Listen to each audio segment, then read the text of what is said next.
April 4th, 1975, 4:15 p.m., 12 miles outside Saigon.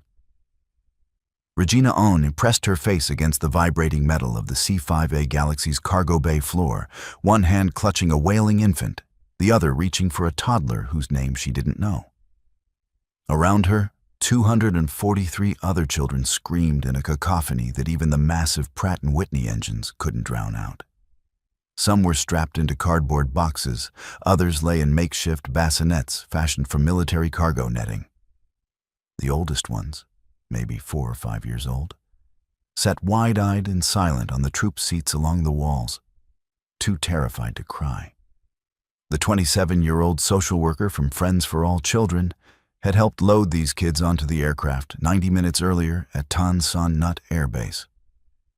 President Ford himself had ordered this. Operation Babylift, they were calling it. Get the orphans out before Saigon fell. Get them to America, to waiting families, to safety. At 23,000 feet climbing toward cruising altitude, safety seemed close. Then the explosion. Not loud, not cinematic. Just a dull thump that Owen felt more than heard. The rear cargo door, 12 feet high, 10 feet wide, designed to swallow tanks, had blown off its locks. The sudden decompression didn't sound like a Hollywood movie. It sounded like the world's largest vacuum cleaner had turned on inside a metal coffin. Owen watched a cardboard box tumble toward the gaping hole at the aircraft's tail. She lunged, missed. The box disappeared into the blue void, a 2-month-old baby girl inside it. Captain Dennis Traynor fought the controls 200 feet above her in the cockpit. The massive cargo door had taken the horizontal stabilizers with it. Without them, the C-5A, the largest aircraft in the U.S. military, longer than a football field, had become a 350,000-pound aluminum brick falling from the sky. 12 minutes. That's how long they had, until impact. The idea seemed so simple. American families wanted to adopt Vietnamese orphans. Vietnamese orphanages overflowed with abandoned children. Saigon was about to fall. Put the children on planes. Fly them to America. Save them. President Gerald Ford announced Operation Babylift on April 3, 1975. With the kind of moral certainty that only comes from not understanding the complexity of what you're attempting. I have directed that C-5A aircraft and other aircraft, especially equipped to care for these orphans during the flight, be sent to Saigon, Ford declared. The president spoke of innocent children and humanitarian mission and the best of America. The American public embraced it immediately. Here, finally, was something pure emerging from the moral quagmire of Vietnam. After a decade of napalm and body counts and My Lai, after 58,000 American dead and hundreds of thousands of Vietnamese casualties, here was a mission everyone could support: saving babies. These children are the victims of a war they didn't start and don't understand, Representative Bella Abzug told reporters. If we can't save anything else from this disaster, let's at least save them. The adoption agencies mobilized within hours.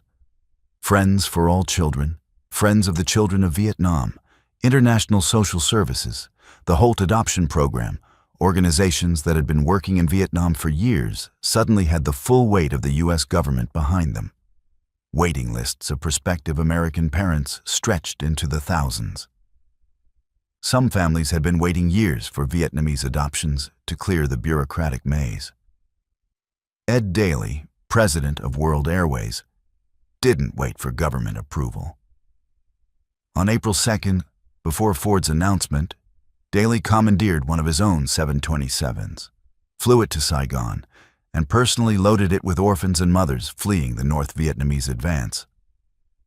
His plane left Tan Son Nhut with 52 adult evacuees and 98 children. More critically, it proved the concept. Large-scale child evacuation was possible. Military planners at MACV headquarters saw Operation Babylift as beautifully straightforward. The C-5A Galaxy could carry 350 troops in full combat gear. Children weighed less. You could fit hundreds of them in a single aircraft. The orphanages in and around Saigon housed approximately 70,000 children. Even if only a fraction qualified for evacuation, those with completed or near-completed adoption paperwork, that still meant thousands of kids who needed transport. We can move 2,000 children in the first 48 hours, one Air Force logistics officer estimated on April 3rd. Maybe 5,000 in the first week if we commit enough aircraft. The South Vietnamese government gave its approval, desperate to appear cooperative with its American allies in what everyone knew were the war's final days. Tran Kim Thuyen, director of South Vietnam's Social Welfare Department, signed off on the evacuation with one stroke of a pen. His ministry had been overwhelmed for years. The orphanages were understaffed, underfunded, and about to be overrun by communist forces. Nobody questioned the ethics. Nobody asked whether all these children were truly orphans. Nobody wondered if removing thousands of children from their country during its darkest hour might constitute something other than pure humanitarianism. The first C-5A Galaxy, tail number 680208, sat on the Tan Son Nut tarmac on the morning of April 4th while social workers and military personnel loaded children aboard. The aircraft's cavernous cargo bay could hold 36,000 pounds of equipment. That day, it held something far more precious and infinitely more fragile. The children flooding Saigon's orphanages represented 20 years of war's collateral damage. Some were genuine orphans, children whose parents had died in the fighting that consumed Vietnam from 1955 onward. Others were bui doi, dust of life, the Amerasian children born to Vietnamese mothers and American GI fathers who'd rotated home without them. Still others weren't orphans at all, but children whose impoverished parents had left them at orphanages temporarily, expecting to retrieve them when economic conditions improved. Vietnamese culture drew no distinction between temporary and permanent child placement. Extended families routinely raised each other's children. The concept of legal adoption, as understood in the West, didn't exist in traditional Vietnamese society. This cultural divide would matter enormously, though nobody realized it in April 1975. The adoption agencies had been working in Vietnam since the early 1960s. Rosemary Taylor, an Australian nurse, founded Friends for All Children in 1968 after working in Vietnamese orphanages and witnessing conditions that shocked her Western sensibilities. The Holt Adoption Program, which had pioneered Korean war orphan adoptions in the 1950s, expanded to Vietnam in 1964. By 1975, these organizations operated a network of orphanages, transit centers, and processing facilities across South Vietnam. They employed hundreds of Vietnamese staff, nurses, social workers, administrators, and dozens of American volunteers. The paperwork for international adoption moved at bureaucratic speed. Background checks, home studies, immigration paperwork, embassy approvals. Most adoptions took 18 to 24 months to complete. The North Vietnamese Easter Offensive of 1972 had created the first major surge of war orphans. When Quang Tri Province fell in May 1972, orphanages in Hue and Da Nang overflowed. Agencies scrambled to move children south to Saigon. Some found adoptive families. Most didn't. By spring 1975, the military situation had become catastrophic. The North Vietnamese launched their Ho Chi Minh campaign on March 10th. Ban Me Thuot fell on March 11th. President Thieu ordered a strategic withdrawal from the Central Highlands on March 14th, a withdrawal that became a rout. Hue fell on March 25th. Da Nang, South Vietnam's second-largest city, fell on March 30th. Saigon was next. Everyone knew it. Ambassador Graham Martin cabled Washington on March 28th. Recommend immediate implementation of orphan airlift. Window of opportunity closing rapidly. the orphanage directors faced an impossible calculation. Approximately 2,000 children in their care had adoption paperwork in various stages of completion. Another 3,000, 4,000 had been placed with agencies but lacked final documentation. Thousands more were simply there, abandoned or temporarily sheltered, with no foreign adoption prospects at all. Which children do you save? The ones with completed paperwork and waiting American families? The Amerasian children who faced certain persecution under communist rule? The youngest, most adoptable infants? The disabled children no one else would take? Cherie Clark, director of Friends for All Children's Saigon office, made a decision that would haunt her for decades. Take them all. Worry about paperwork later. We'll figure out the legalities when we get them to America, she told her staff on April 2nd. Right now, we just need to get them out alive. The U.S. military committed 2 C-5A Galaxies to the initial operation. These aircraft represented the crown jewel of American strategic airlift. Each one could carry 270,000 pounds across 6,000 miles without refueling.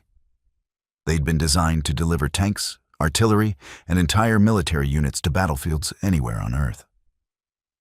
On April 4, 1975, one would become a flying orphanage, then a flying coffin. 4:15 p.m. 23,000 feet, 12 miles from Tan Son Nhut. Captain Dennis Traynor had 20,000 hours of flight time. His co-pilot, Captain Tilford Harp, had nearly as many. Together, they'd flown C-5As into every combat zone from Vietnam to the Middle East. Neither had ever experienced what happened when the aft cargo door explosive bolts misfired and blew the door clean off the aircraft.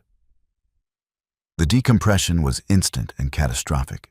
The pressure differential, trying to equalize the 9 psi cabin pressure with a near vacuum at 23,000 feet, created a windstorm inside the cargo bay that turned loose items into projectiles. Cardboard boxes containing infants tumbled toward the gaping hole. Children strapped to troop seats screamed as the cold air hit them. Adults grabbed whoever they could reach. Regina Anna wrapped herself around 2 toddlers and wedged herself against a bulkhead. She watched other escorts tumble past her toward the void. She never learned their names. 3 adults and 7 children, maybe more, counting was impossible, disappeared through the opening in those first terrible seconds. Up in the cockpit, Traynor felt the controls go mushy. The cargo door had taken both rear pressure bulkheads with it, along with most of the horizontal stabilizer system. The C-5A's 4 hydraulic systems, triple redundant, designed to survive combat damage, all depended on lines that ran through the tail section. All 4 failed simultaneously. "We've lost everything," Harp said, his voice steady despite the immediate certainty of death. "All hydraulics gone." Traynor keyed the radio. Tan Son Nhut Tower, Galaxy 68-218 declaring emergency. Explosive decompression, hydraulics failure, attempting return. They had one option: use the engines for directional control, increase thrust on the left wing to turn right, increase thrust on the right wing to turn left.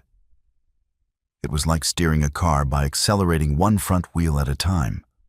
Possible in theory, nearly impossible in practice with a 350,000-pound aircraft moving at 350 miles per hour.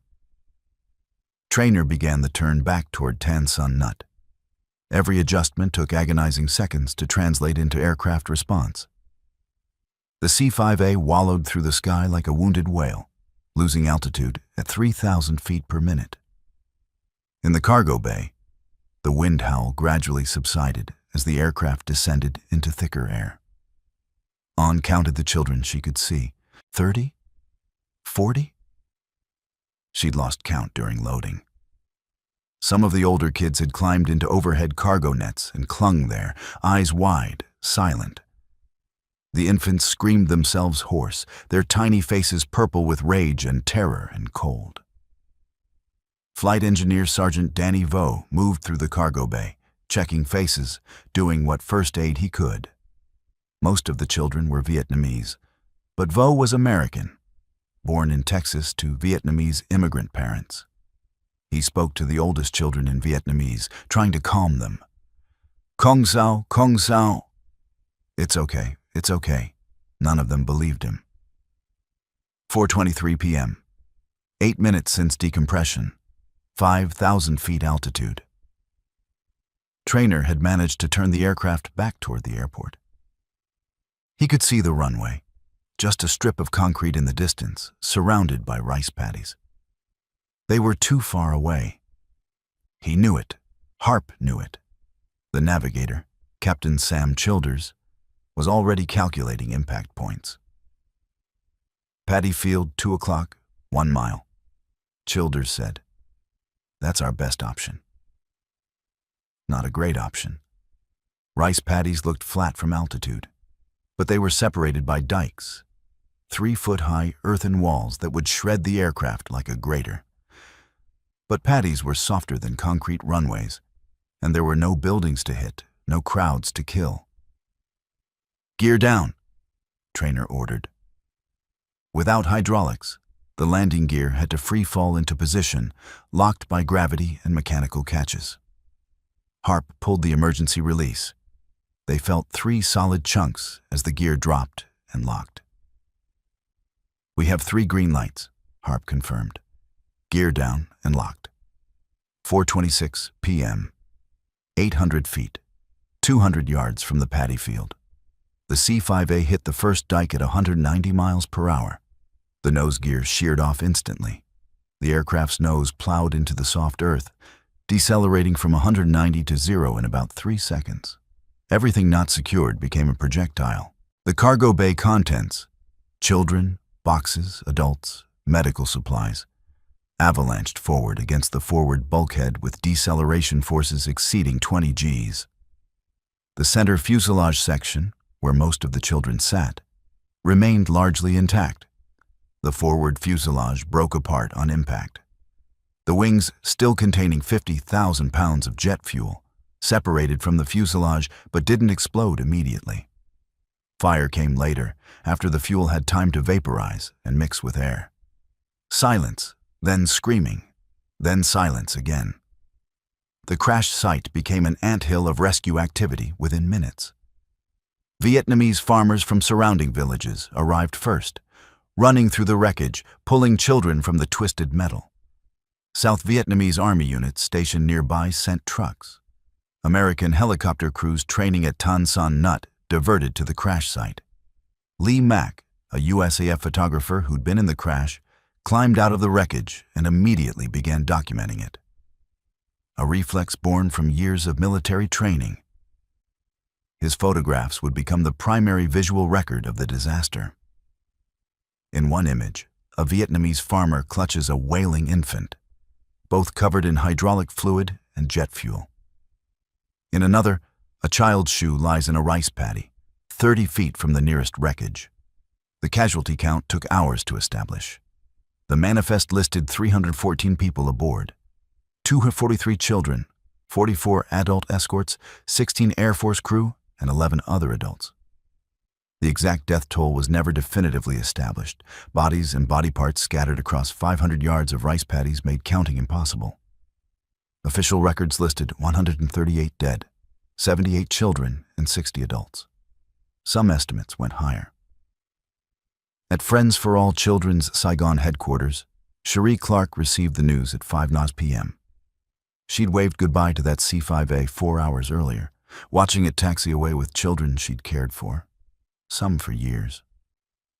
Now more than half of them were dead, along with most of her staff. She made a decision in that moment that defined the rest of Operation Babylift. Continue. If we stop now, those children died for nothing, Clark told the remaining volunteers. We have 2,000 more children who need evacuation. We're going to get them out. President Ford received the crash report in the Oval Office at 4:30 a.m. Washington time. He consulted briefly with Secretary of State Henry Kissinger and Defense Secretary James Schlesinger. The decision took less than 15 minutes. Operation Babylift would continue. This tragedy must not deter us from our humanitarian mission, Ford announced at 9:00 a.m. on April 5th. Additional aircraft are being dispatched to Saigon immediately. The Air Force grounded all C-5A flights for 24 hours pending safety inspections. The remaining C-5A scheduled for Babylift service was scrubbed. Instead, the military committed C-141 Starlifters, smaller but with proven safety records, along with commercial aircraft chartered from Pan Am, World Airways, and Flying Tigers. The operational procedures changed radically after the crash. No more massive single aircraft loads. Maximum 75 children per plane. At least one adult escort for every 8 children. Medical personnel on every flight. Pressure doors double-checked before takeoff. The adoption agencies faced darker questions. The crash had killed children with completed adoption paperwork. Children whose American families had been waiting for them for years. But it had also killed children with no paperwork at all. Children whose orphan status was questionable at best. Children who perhaps should never have been on that plane. Dr. Nguyen Thi Ngoc Phuong, a Vietnamese physician who worked with several adoption agencies, raised concerns on April 6 that were immediately dismissed. Some of these children have living parents, parents who placed them in orphanages temporarily during the war, expecting to reclaim them later. Are we stealing these children? The American volunteers didn't want to hear it. They were saving lives, not stealing children. The North Vietnamese would be in Saigon within weeks. These children would face persecution, poverty, re-education camps. Getting them to America was mercy, not kidnapping. But Phuong was right. Post-war investigations would reveal that perhaps 30 to 40% of the children evacuated during Operation Babylift had living relatives who'd expected to reclaim them. The chaos of those final weeks made verification impossible. The airlift continued regardless. On April 5th, 2 C-141s left Tan Son Nhut with 146 children. On April 6th, 3 more flights. By April 8th, the operation had found its rhythm. 8 to 10 flights per day, each carrying 100 children, landing at Travis Air Force Base in California or Clark Air Base in the Philippines for processing before continuing to the U.S. Vietnamese authorities stopped asking questions about documentation. The end was coming. Everyone could feel it. North Vietnamese artillery was ranging Tan Son Nhut. The orphanages themselves were being evacuated. The question wasn't whether children should leave, but whether they could leave before Saigon fell. Between April 4th and April 26, 1975, Operation Babylift evacuated 3,300 children from Vietnam to the United States, Canada, Australia, France, and West Germany. It was a logistical triumph executed under impossible conditions. The flights developed a tragic routine. Wake the children at 3 a.m., early enough to reach the airport before the morning rocket attacks. Drive through Saigon's darkened streets in bus convoys. Process through Tan Son Nhut's chaos, the airport was simultaneously handling Babylift, the evacuation of American personnel, and desperate Vietnamese trying to flee. Get the children aboard aircraft, often within minutes of departing aircraft being mortared. Miriam Cohen, a social worker with the Holt program, described the April 12th flight she escorted. We had 63 children, ages 6 weeks to 8 years, 3 medical personnel. The children were terrified.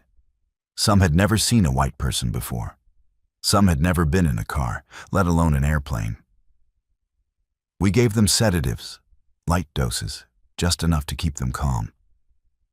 One little girl looked at me and said, in perfect English, "Are you taking me to my daddy?" I said yes. I had no idea if it was true. At Travis Air Force Base, the reception system struggled to cope. Processing required medical examinations, documentation verification, matching children to waiting families. The Presidio in San Francisco became a temporary orphanage, housing hundreds of children while agencies sorted through paperwork. Some matching went smoothly. Children with completed adoption files, with photographs already sent to American families, with names and birth dates carefully documented. Their American parents were waiting at Travis, having driven or flown from across the country. The reunions were tearful and joyful. Others went nowhere. Children with no documentation, with names that didn't match any files, with uncertain ages and unknown origins. They stayed in temporary facilities for weeks or months, while agencies figured out what to do with them. The Amerasian children, perhaps 600 of the total evacuated, faced special challenges. Many had been rejected by Vietnamese society for their mixed heritage. They'd been called Con Lai, half-breed, or worse. American families expected them to be grateful for rescue. Many were traumatized and angry instead. The media coverage was relentlessly positive. Americans needed a feel-good story emerging from Vietnam, and Operation Babylift provided it. Newspapers ran photographs of smiling babies held by their new American parents. Television news showed heartwarming reunions. President Ford posed with Babylift orphans in the Oval Office. What the coverage didn't show: children crying for parents they'd been told were dead, but who weren't. Vietnamese mothers showing up at orphanages, looking for children who'd been evacuated 3 days earlier. The cultural trauma of removing thousands of children from their homeland during the country's collapse. On April 26, 1975, the operation quietly ended. Not because the mission was complete, but because there was no more time. North Vietnamese forces were within artillery range of Tan Son Nut. The final flights carried not just orphans, but desperate Vietnamese officials, collaborators, anyone who could claim a connection to the Americans. 4 days later, on April 30th, North Vietnamese tanks crashed through the gates of the presidential palace. Saigon fell. The war ended. In orphanages across Vietnam, approximately 50,000 children remained. The agencies that had operated them were gone. The American volunteers had evacuated. The South Vietnamese government had collapsed. These children, deemed less urgent, less adoptable, less fortunate than the 3,300 who'd been saved, faced an uncertain future under communist rule. Operation Babylift saved lives. This is indisputable. Many of the children evacuated faced genuine danger. Amerasians particularly would have been persecuted under communist rule. Many were adopted by loving American families who provided opportunities impossible in post-war Vietnam. But the operation also exposed the darkest aspects of international adoption during crisis.